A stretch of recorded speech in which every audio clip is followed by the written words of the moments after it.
Thank you. Thank you so much for it's always wonderful to have you because I feel like you've seen the whole journey, and I think hopefully we'll briefly touch on it here. Yeah, But yeah. Lonnie and I remember coffee shop talks about Atlas before we had a name for Atlas. So hopefully that comes up here. Ground zero, I think you called it. Yeah.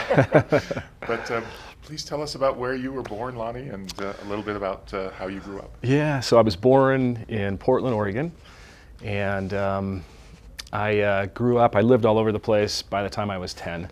My father was a professional wrestler, and so he wrestled like Andre the Giant and Rocky Johnson, Dwayne's father, who just passed away a couple of years ago. So growing up, I had a really interesting childhood because I thought everybody had a wrestler, you know, in their family, and everybody was around a giant. Wasn't until I got older that I realized it was a little unique. And we lived in Hawaii and California and Texas and New Jersey and kind of moved all over. Back in those days, the wrestling world was disjointed. They didn't have WWF, so the wrestlers would travel quite a bit. So I grew up that way. My father passed away when I was 10. We moved back to Utah. My grandparents helped raise me. And, you know, salt of the earth people from the greatest generation that, you know, World War II. And my grandfather was a gold medal, won the gold medal in the U.S. in wrestling. Wow. To go to the Olympics, I think it was Berlin 36, and broke his leg on a motorcycle 2 weeks before they were supposed to go. So they took the alternate. So super good guy, but my grandparents helped raise me, so a lot of what I learned about life and connection came from them.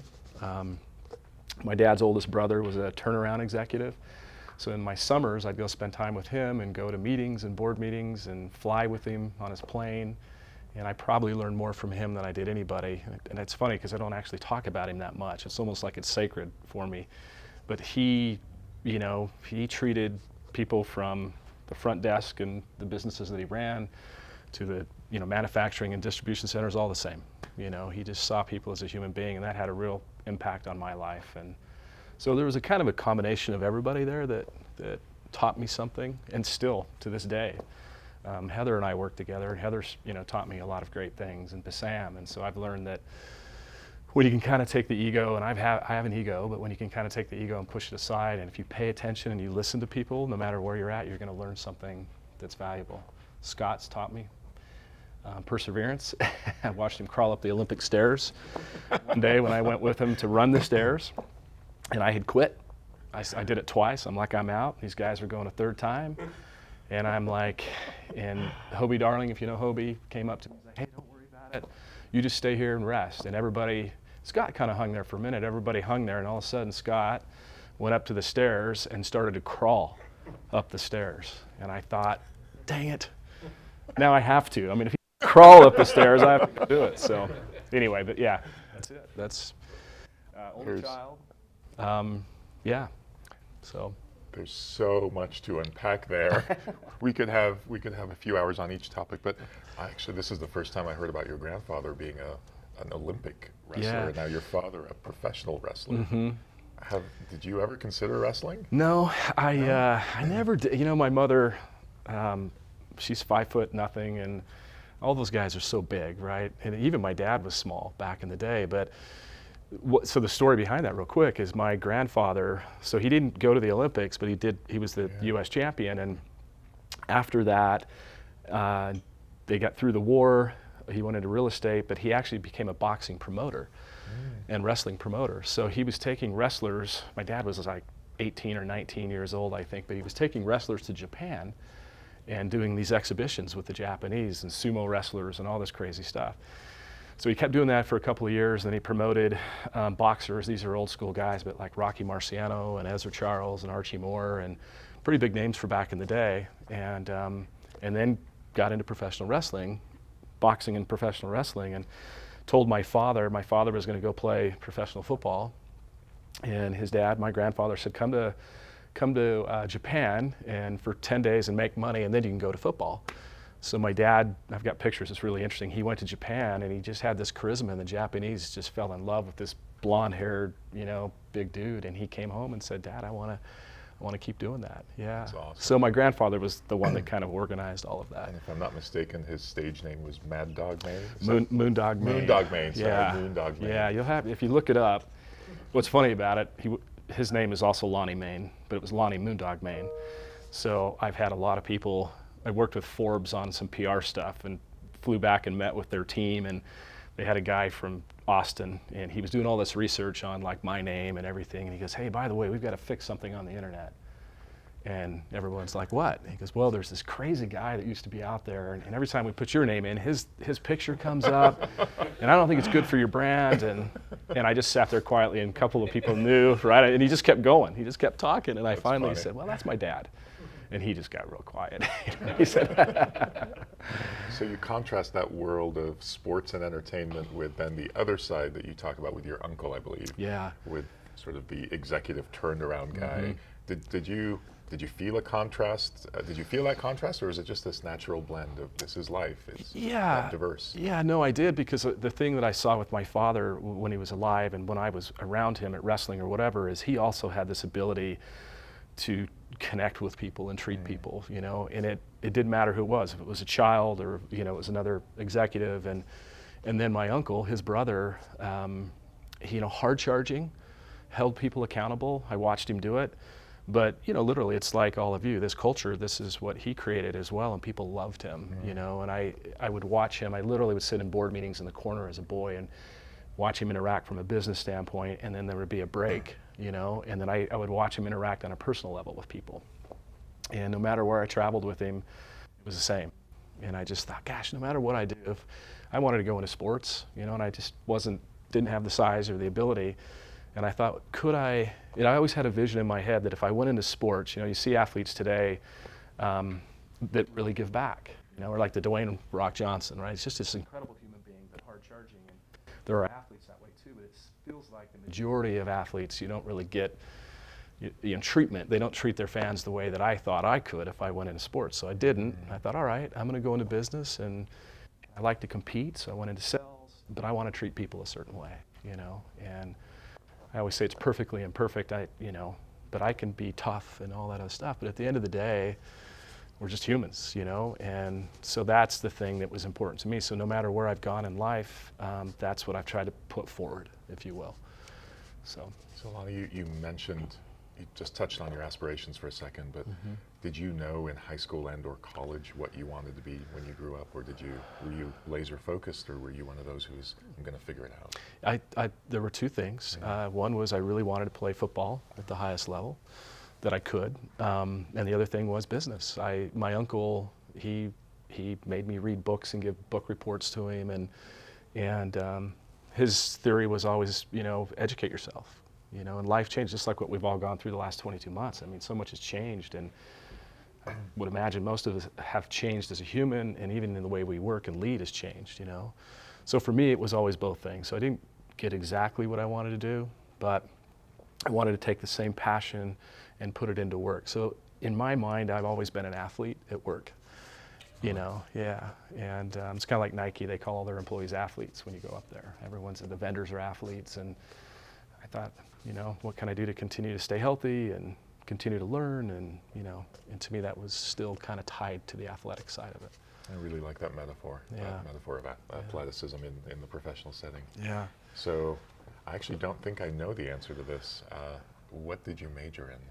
So business, just it was business. General business degree, yeah. And I loved college, but I felt like my education came more from outside of college, you know, and again, specifically with my uncle, you know, learning business, and he taught me a lot, and so I think the education of life is where I've probably learned the most, you know.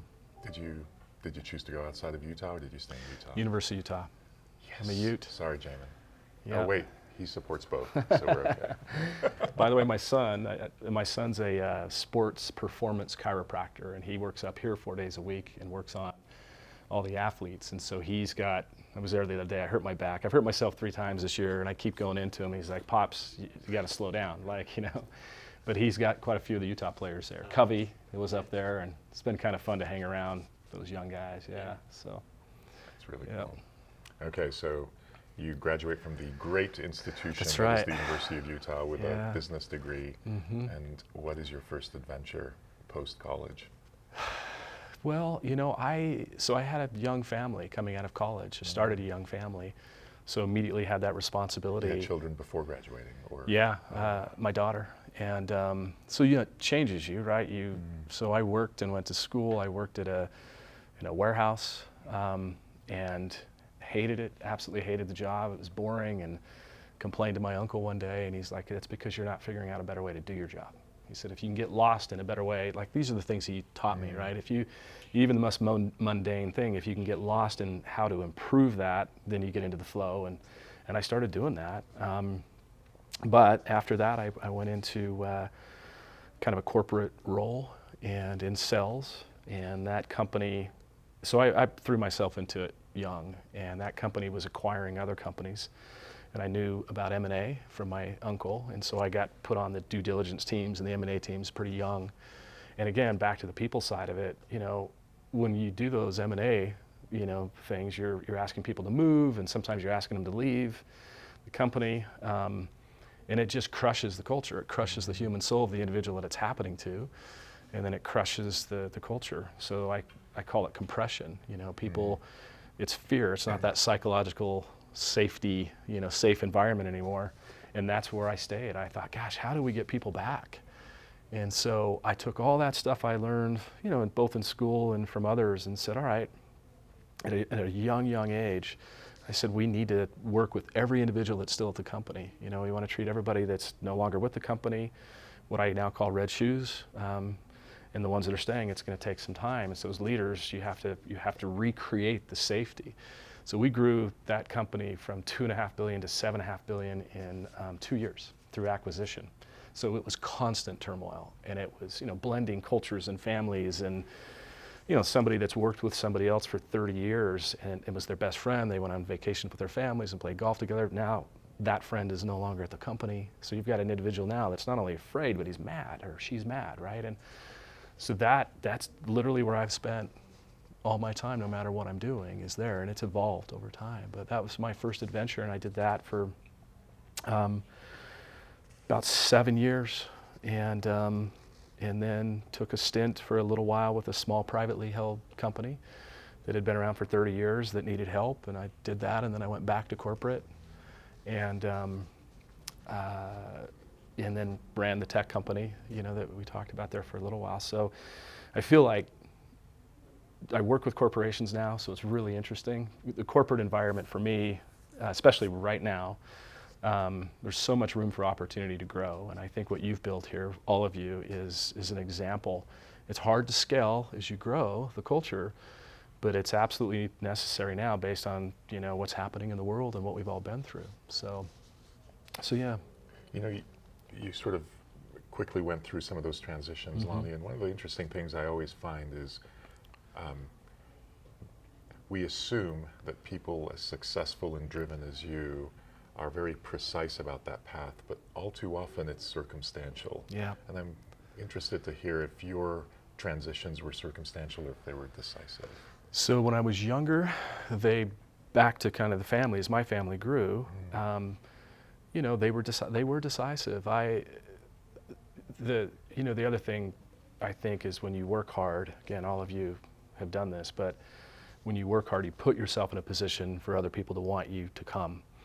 And so I gave all those decisions a lot of thought, and what's interesting, it was never really about the money, even though that was an underlying thing, because I had a family to raise. It was always about who I was going to be working for and what their vision was and what they could teach me. And could I actually throw the ball in that environment, or were they going to ask me to not throw or something? And so once I found that, and I even spoke that way, as an example, there's a gentleman who's a mentor of mine that, again, I should talk about more. His name's Don Raimondo. And Don looks like Joe Pesci, and he's got that personality. And I followed him to a couple of different roles where they would bring him in to kind of do the M&A, and he would bring me in to do the culture and the people part of it. But he taught me so much, And so that, for me, became the thing. And I still talk to him today. It's like our friendship, So decisive, but what the best part, I think, of my job, what I do and what I have done, is to learn. I learn every single day. And that's why I made that comment in the beginning. But I'm also definitive, and I have my own opinions and the way I want to do things. But every engagement with every client that I work with, there's a connection, a closeness that happens. And I learn as much from them as they learn from me. And I tell them that. I say, look, if we're working together and we're working right, I'm going to learn as much from Heather as hopefully Heather's going to learn from me, and we grow. And that's what I wake up to, that I get excited about every day. I consume the environment and read what's happening. And I know this is a long-winded thing, but just to tie this into, you and I were chatting about this morning, one of the largest things or biggest things that I'm seeing right now in different companies is vulnerability. People are coming together and saying, man, I'm having a really hard time, coming out of 2020 into 2021, into 2022, and I've grieved all these things, not being able to travel. Now I can travel, and the children being at home, like all this stuff that all of us have uniquely gone through. It's created some vulnerability. Ego's kind of shifting left and right. I think that teammates and employees are demanding it. And one example of that, another large tech company that I've been working with for about a year, we get on the phone on Zoom with their leadership team all over the world for 2 hours once a month. And we've gone through all the red shoe stuff. They've applied it in their business, and there are all kinds of examples of how they're using it. But then we went back to the team and said, all right, now the rest of the year, we want to pick topics that are important to you. And of course, mental health, social health was like the very first thing that came up, and then vulnerability. And we had this conversation about vulnerability, and the leader's incredibly vulnerable. She's an amazing leader. The team's vulnerable, the way they share their stories, and she gives them the space and time to do that. But in that session, there was a gentleman that said, I'm so glad we're talking about this. He said, most of you don't know that I've gone through a separation in my marriage, and I'm living in a one-bedroom apartment. When I have my 2 little children and I have to get on a Zoom call, I do them from my closet. And he literally took his laptop and just went around his closet. He's sitting on the floor. And it was just one of those moments where you just pause, and then you can see on the chat, everybody's chatting in. Thanks for telling us. We're here to help you. Somebody else, I've gone through a similar situation. It was one of the first experiences I had in this, and it's continued. Every company, and you can see it in certain cultures where there's a rigid culture, there's a lot of ego, and over time, as you kind of create that space, you see it come down and people start to connect. So I think that's been a really interesting thing. So, I'd love for you to push more on this topic a little bit. There's this perception that success requires personas like the caricatures we assume of an Elon Musk or a Steve Jobs. Right. And I won't qualify it any more than that. Yeah. That sort of succeed at all costs mentality. Mm-hmm. Yet you talk about this notion of vulnerability and being real and being authentic. Mm-hmm. Is there a balance between the two? What's your sense now as an experienced executive where the right balance is? Yeah, I like that question a lot. As I reflect on that, there are the leaders like you mentioned, and all kinds of amazing stories and legendary stories about people like that. And then you've got people like Satya at Microsoft, who he's putting empathy at the center of everything they do, and because of his own personal experiences. And yet he still has an ego. He still commands attention when he walks into a room, but it's a respect. So to answer that directly, we all have ego. We have to have an ego and our own persona, so to speak, because I think in this world it's required. But I do think if you can balance it, and one of the ways I've tried to balance it is by calling it out and saying I have an ego, and once in a while I'll say my ego's showing up today. Gentleman that I talked to and that I wrote about in the book, who's a lot like you. He's somebody I can speak to, and he'll offer his perspective. And we were on the phone one day and we were talking about COVID and everything else. And one of the questions, he likes to ask me a lot of questions. He said, "What does this open up for you? In terms of all the challenges that you're going through with COVID?" And I'd never really looked at it that way. The other thing he said to me is, every time you go in front of people, every time you go to a meeting, ask yourself, what ego are you bringing to that? And it just helps me. Like coming in here today, I literally was walking up the stairs, haven't seen Bassam in a little while, and I'm saying, what ego am I going to bring to Bassam? when I interact with Heather, when I met you, and then as I'm sitting in front of you, that question, I'm like, what ego am I bringing? Is it, I've done all this stuff, or is it, so I check in with it, and it helps me balance. And then there are times I say, you know what? I'm going to go play pickleball with Robin. I think some of you guys heard Robin. I'm bringing every ego that I have with that guy. Yeah, so I think. Did you beat him? Well, a long time ago I did, but, all right. I brought it up once, and then He's he's beat me admitted ever since. Yeah. He's beat me more times now than that. But so I think that would be my answer. And when you can check in with it, because you have to have it. And sometimes what was hard for me in business is because I was the red shoes guy, and this still happens to me with my friends. If I bring a lot of ego, or somebody cuts me off, and I'm like, the hell with you, or something like that, all of a sudden somebody's in the back seat going, that's not red shoes. And the same thing would happen to me at work. I was held accountable to the very thing that I talk about. Yeah. So I had to create myself a little bit of space, and tell people I'm perfectly imperfect. I don't get it right all the time. When I left in Moment, I was in a marketing meeting with Dave Carruthers. Some of you may know Dave, and we were working with him, and we weren't quite getting everything done with this partner of ours that we needed to. And so I was coming at the team a little bit, and I kept saying, we're just not doing enough. This is why words are so important. And I kept saying it, and our head of marketing and a couple of other people, one of the individuals started to get a little teary-eyed. And my awareness was high enough that I paused, and I said, let's take a 15-minute break, and I'd like to just talk with these three for a minute. And Dave was there too, so everybody awkwardly kind of walked out. And I said, all right, you guys, I'm getting some emotional charge out of what I'm saying. And head of marketing said, you're saying we're not doing enough, and we've done so much. And the minute she said it, I thought, oh, that's the wrong word. I know we're doing a lot, but we're not getting the impact that we were hoping for. But it's when I learned the power of words, and when I learned that I can push too far, and I was pushing too far. And it was such a defining moment for me, because I thought if my awareness would have been off, I would have run right through them, and they may have never said anything to me, and it would have created a real issue. So every meeting I would go into after that, I'd say, look, my objective today is this. If I don't hit that mark, let me know. Because I didn't want to go down a path and not know it, right? So that's really helped me a lot as well.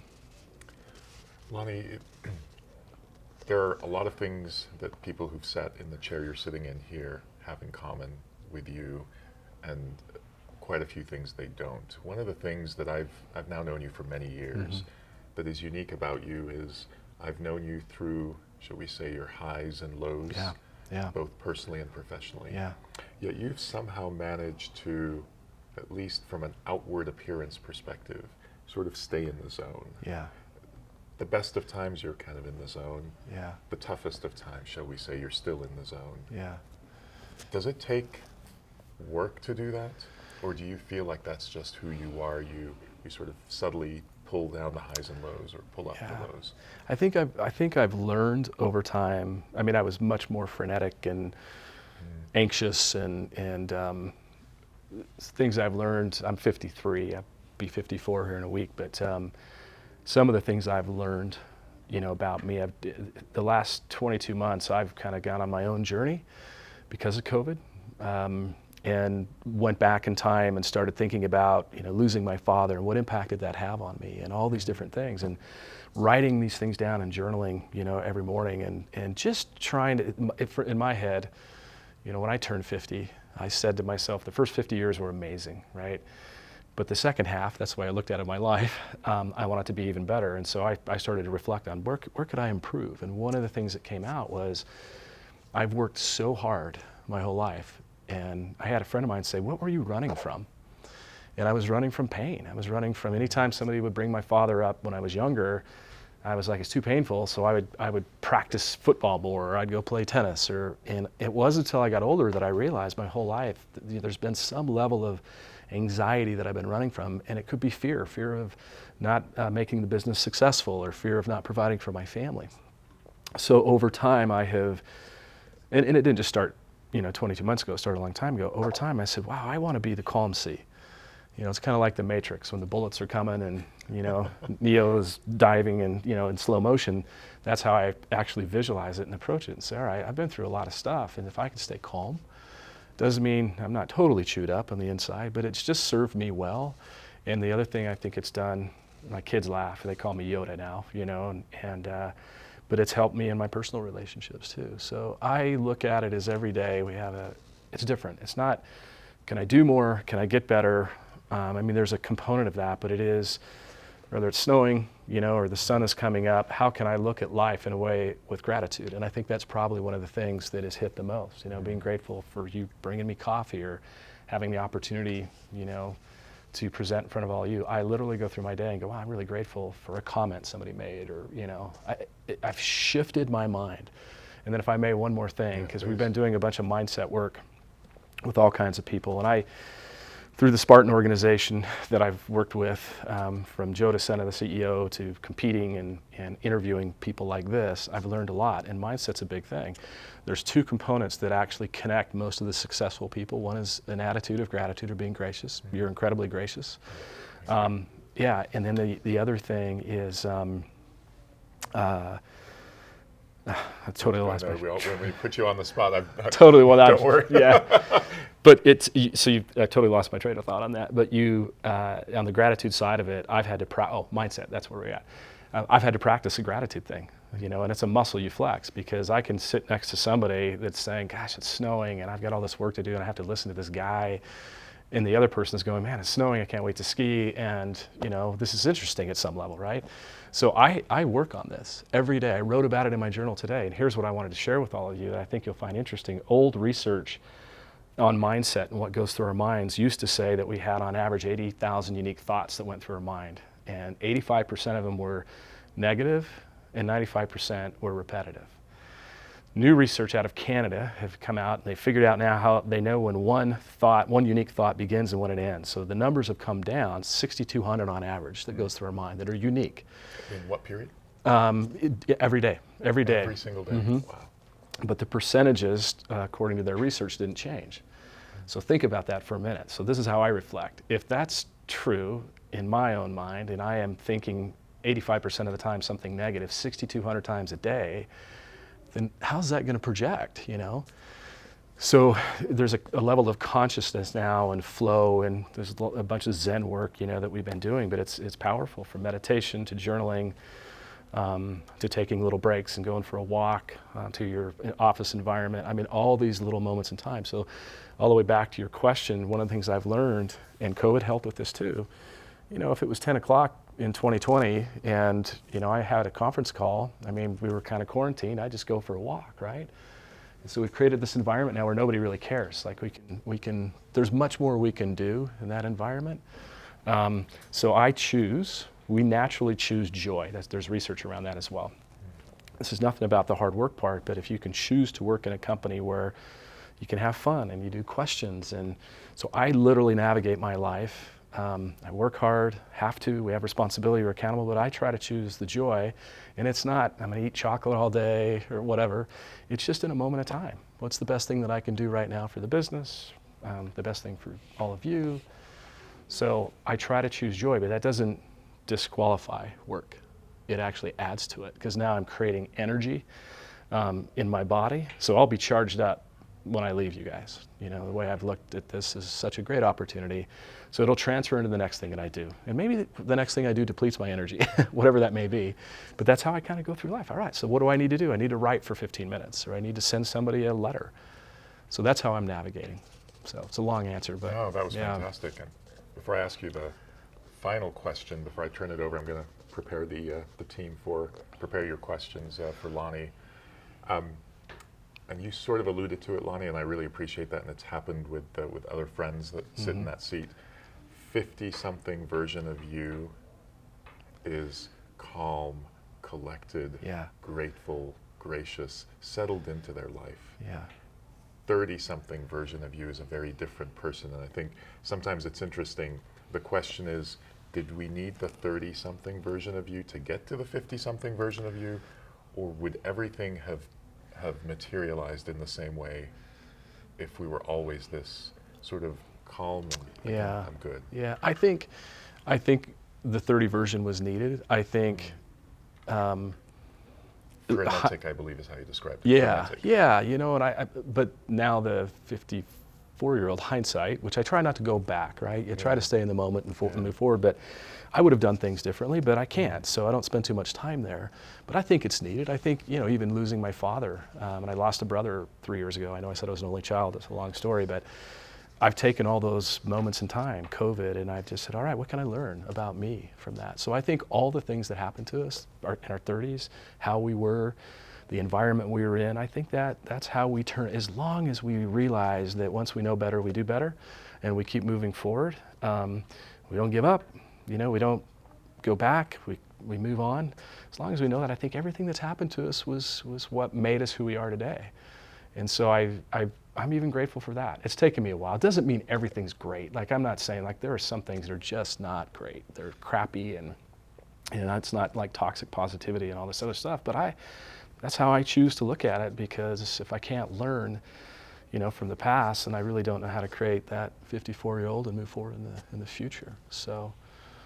Thanks very much, Lonnie. Yeah, thank you. All right, thank team. you. Who's got the first question? Let's make it tough. Yeah, please. Lonnie's a pro at this. Please. Yeah, I'll jump in. You talked about journaling a little bit, positivity. Mm-hmm. What is your process of introspection? It sounds like you're very introspective. Yeah. What does that process look like for you? It's so I always think of rhythm. I think of the word rhythm for me. Like, there's a rhythm now to what I do. And the reason I do that, I've done some research there too. When we were children, whatever our family looked like, when our mothers, dads, or grandparents, when we cried, we got rocked. Right? And the reason we did is because as babies, we were used to a rhythm. And so when our rhythms get messed up and changed, it creates chaos, right? And that's why when families break up or COVID happens, and it's just unsettling. So for me, I created the best rhythm for me during COVID, and it changed everything. So, from how I sleep at night, what time I go to bed, no TV in the room, like, I just created this whole world. And when I wake up in the morning, I get up, and first thing I do is I burn incense. I know this sounds a little, zen, but smells are important because I write in the morning, and I turn on some music, some soft chanting music, and I sit in my chair and I journal. And one of the things I've tried to do, so even though I talk about what I'm grateful for, like, I could probably bore you all to death by the things that I wake up to and all throughout the day that I'm grateful for, but I've chosen in my journal too to write about the things that aren't great. And I'm very honest about it. And the gentleman that I mentioned that I talk to every week, he said, if you'll do that, if you'll be honest with your friend, the journal, there's going to come a point in time when the rhythm is so good that you can go back multiple pages and read stuff that was hard and it won't affect you. And I've had that experience. There were times when I went and tried to do it, and I'm like, I don't want to read that day. I remember that day. That was a really bad day, and I couldn't do it. So I've just, like choosing joy, I've set myself up for success. So by the time I work, that I'm as optimized as I can possibly be, from sleep and health and all of that. Yeah. And I've seen lots of other people do different rhythms, and I think the key is to find that rhythm that gives you joy, that whatever it is, that you can transfer into your work and personal life. Yeah. Yeah, thank you. I think it was interesting, Lonnie, you mentioned it's a muscle you have to flex and work. Because some of us are maybe naturally better at it. Yeah. And some of us, like me, are like, journaling, meditation. Yeah. It stresses me out. Right? Yeah. Yeah. So, it's right. So it's and I've chosen kind of, not to do that stuff, but it's building the muscle. Yeah. It's not easy. It's not just something that you do. You have to, some of us have to work harder at it. Yeah, and it's a great point. I think the key to all of this for me is being aware of it. As long as you're aware of what you're doing, it's when you lose the awareness that you get lost. And so I always say awareness is half the battle. So meditation is an example. It's one of the most transformative things I ever did years ago when we were acquiring companies was learn how to meditate. And it was killing me. I mean, I couldn't do it for 10 minutes, I couldn't do it for 5, I couldn't do it for 3. And I was in Bryant Park in New York on a Saturday. We just acquired a company, and I was taking a little time by myself, and a friend of mine called and said, what are you doing? I said, I'm sitting in the park. It's like 9 in the morning, and beautiful. There are people eating breakfast and kids, and he said, meditate. Just 3 minutes. And he gave me a tape to listen to. He says, but you got to go all in. And first time I'd really ever done it, and it was like I took a power nap for 3 minutes, and when I woke up and looked around the park, everything had changed. But yet nothing had changed. The only thing that had changed was what I saw before, because the state of mind I was in was totally different, what I saw later, and I wrote about that. And so then I meditated on planes, and it wasn't perfect. I just put headphones on and then I got away from it. And it's been difficult to get back to it. But I interviewed a gentleman by the name of Bob Roth, who's the head of the David Lynch Foundation, and he is the guy for transcendental meditation. So he's taught Oprah, he's taught Hugh Jackman, he's taught all these different people. And I sat in his office for a couple hours, and he gave me some tools. And again, I got back to it, and it changed everything. So I think it's being aware of that, not being too hard on yourself. We beat ourselves up, back to the statistics too much. Like I'm not doing it right. Yeah, there's no right way. Everybody's got a way, right? And I do that. I do that. And one other little thing to think about too. I know you guys are busy, but we had a CEO that was not Red Shoes, and he wanted to be. And I said to him, everybody has their own version of it. What we call Red Shoes. So it doesn't have to be my version or Scott's version. It could be anybody's. And one of the things he figured out with his e-staff meetings is he would go around the room and say, on a scale from 1 to 10, where are you at? Scott, let's start with you. Where are you? 10 being amazing and 1 being not so great, either personally or professionally. And he became very efficient with it. And you might say, you know what, I'm a 5, and he'd pause. Ooh, 5, okay, 5's just barely over the line. What's going on? And the whole team would kind of jump in. You might say 9 or 10, and he'd want to know, that's a 10. Are you going on vacation? That's usually we're at a 10. But he learned how to use that language. That was his version of Red Shoes, and his team loved it. They still talk that way. Well, I took that on myself. So they taught me. So I'll ask myself, and even in my journal, if the only thing I write down is a 7 or a 2, and I'm just like, it was a 2, I don't even want to write in here, or whatever. That's something, So yeah. Thanks. Yeah. I just like the fact that Lonnie used the word he listened to a tape. Yeah. Oh, I know. Last time I said I'm going to videotape this or something. I the know. team cracked up. But Yeah. So yeah, we need to update our language. I don't know. I know got what the called new on version- something like this just the other day. So, yeah. I've used the word book on tape recently. I listen to books on tape. Sorry. Yeah, there's some other word I use that's very old, so. Any other questions from the team? Well, I was reminiscing about when we met. It feels like there were sort of 3 chapters. Mm-hmm. There was our relationship when you were at a tech company. I was at the tech Yeah. company, and we were sort of Some strategy talk. considering strategy. Yeah. And then there was the chapter when we were competitors. Yep. Oh, yeah. Right? Yeah. You remember that chapter? Yeah, I could talk to Bassam, but I had to be real careful. Yeah. It was a And then sort of this last chapter, and I wanted to touch on that because I still remember, I want to reference this here and recognize it in front of the team, when you and I were talking about this Yeah. adventure. Oh, I remember it well, yeah. And I remember the coffee shop and the spot we were sitting in when we talked about this.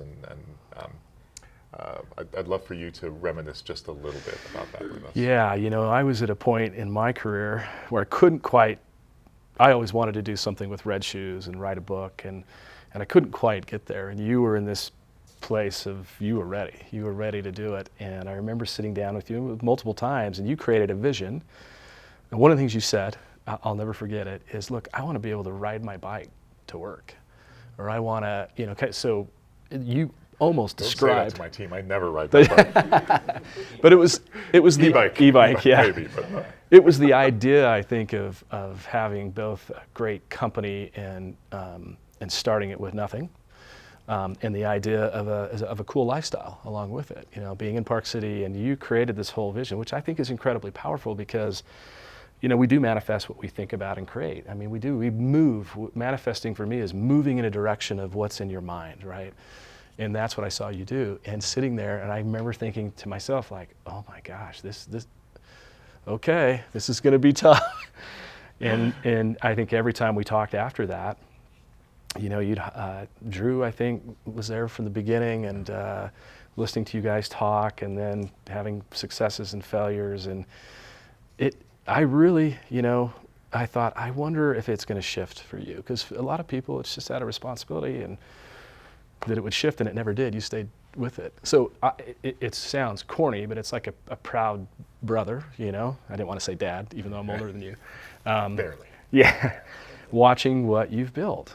To sit here, in front of all of you, and anytime I've ever interacted with you, it's the tenacity, blunt but kind, and all these things that you've developed and everything that you guys have done. It's remarkable. It's really, really remarkable. So from nothing to an idea of it, to the execution of it and framing it of it in, and trial and error back and forth. You know, I was cheering for you, but I thought, I don't know. You don't know until you do something like this, right? And I thought about you and channeled you when I started Red Shoes. They were building Whole Foods over here, and I was trying to write the book. And I thought, I'm going to give myself 1 year.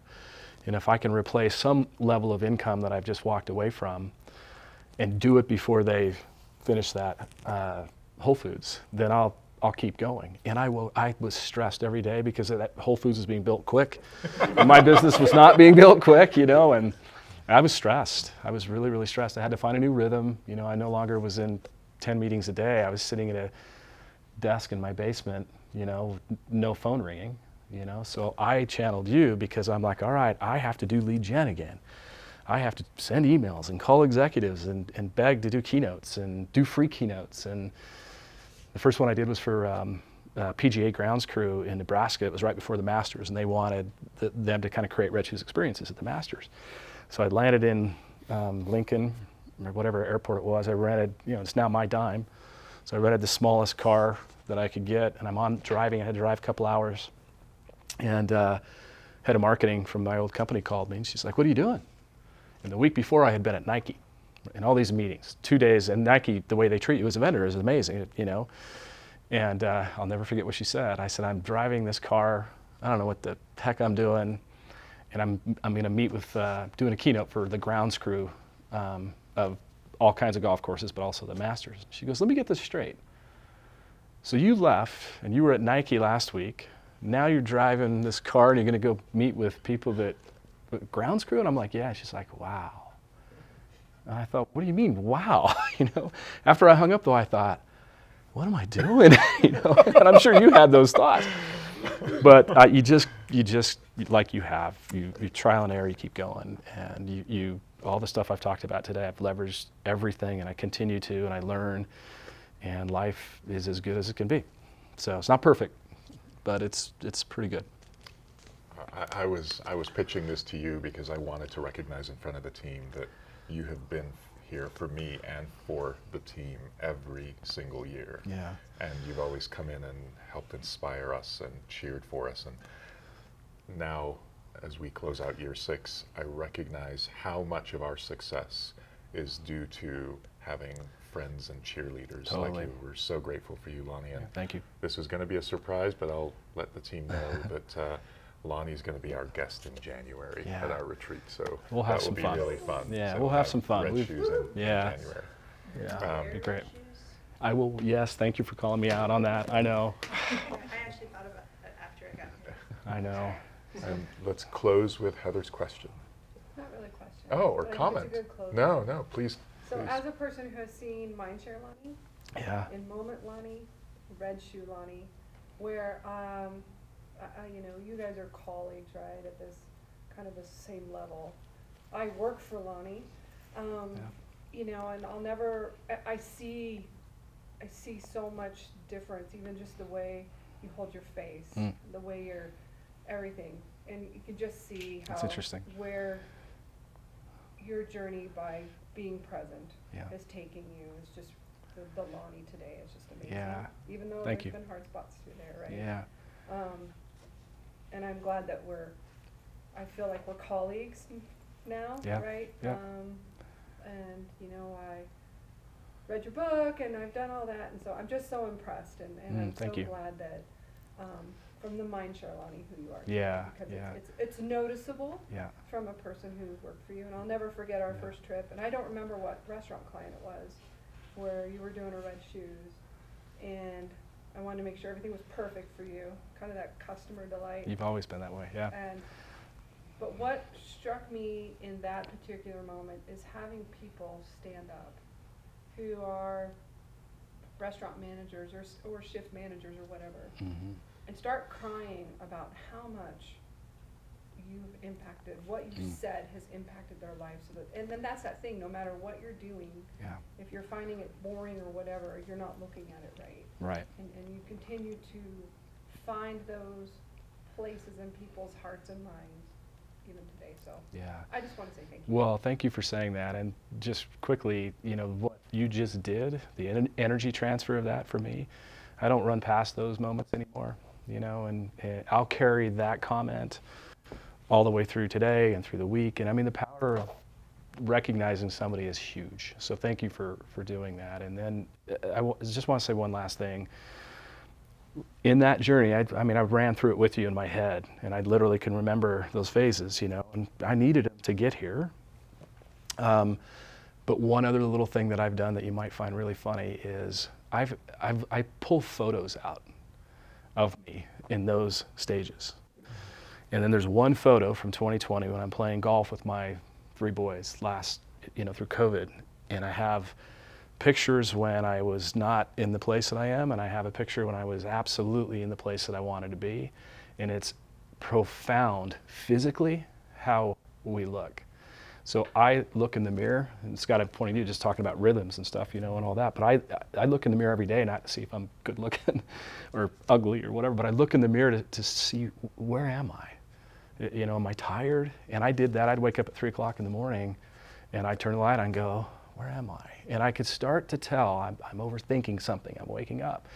So that is a little thing that I've done, that it just kind of appeared where I go, okay, and so when I journal, I also have a journal app where I can take a photo, and I'll pop a photo in there and go, on this day, it was a stressful day. Can I see it? And you can. So anyway, it's a funny little trick. Not that I'm vain, I want to check in and see if I'm looking healthy or not. I have a mirror at my desk. Yeah. Okay. If you guys see Scott over there every day, like looking this close, but yeah. Well, the other side of that too is I've had people look at that photo. I had an uncle from California that came over about a month ago, and he goes, "Is that you?" And I go, "Yeah." Why? And he goes, "It doesn't look anything like you." And at that time, I was doing some tough work, and I had stress. That day, I didn't, right? So I was like, dang it, it's showing. So anyway, yeah. Lonnie, thank you so much. Thank you so much for making time. Thank you, Sam. Thank you, guys. Thank you.